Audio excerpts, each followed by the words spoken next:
Patty and Chris Pine in our Wonder Woman Week exclusive.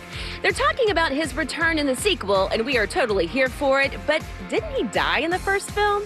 Can't really tell you much about how I come back. Patty talked about it during the first, when we were making the first one, Rachel. I was super excited. I loved the material. I loved the project. I love Steve Trevor, and I would have always wanted him to come back, but I would have never done it if it didn't make sense. That was pretty good.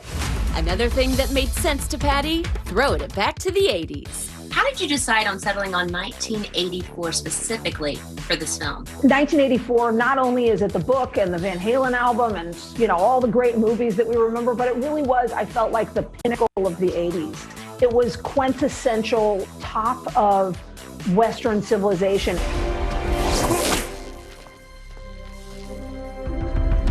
Well, aren't you resourceful?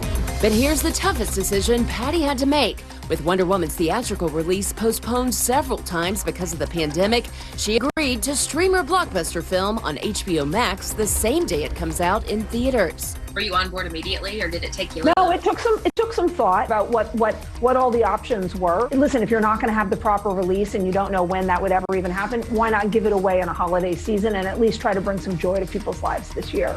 Remove this woman, please. Permanently. Where do you see Wonder Woman going next? I don't know. I actually had an entire story that I broke and was planning on doing before the pandemic. I know Gal and I would love to make another film together, and we'd love to do another Wonder Woman, but we'll have to see.